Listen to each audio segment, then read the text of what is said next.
Dhe kjo luftë që bëhet brenda teje, pra qenë ka el mujahede, mund përpjekje edhe për me, domethënë është një gjë që të lodh.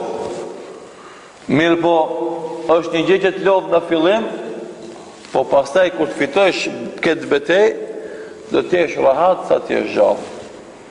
Atë s'ki problem. Dhe për me tregu këtë si me shembull, kush e ka fitu këtë betejë, është rahat, për shembull, shumica e plegjve, kur vjen koha e sabahut, namazit sabahut, me shumë njerëz kam bisedu personalisht, pleq xhamatli, ata nuk kurdisin sahat për në sabah.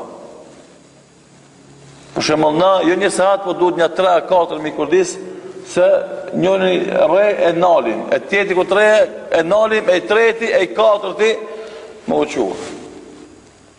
Pse se bie vonë normalisht, pastaj edhe gjunat, edhe probleme tjera, janë ndihmojnë mos qumjes për namaz sabah.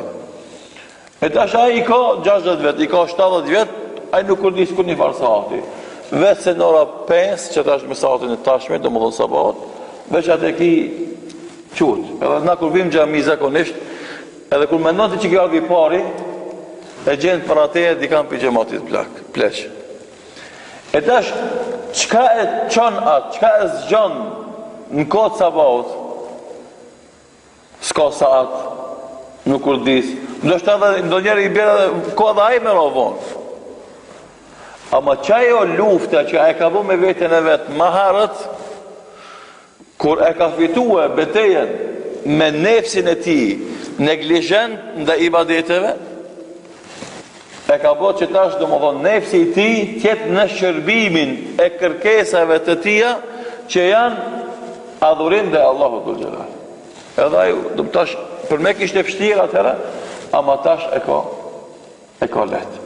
Tash veç më po ecë për para dhe nuk ka do më thonë nevoj për angazhim tjetër, se e ka kryqen në fillim. Dhe pra është në fillimi i vështirë, mirë po fundin e ka të lehtë.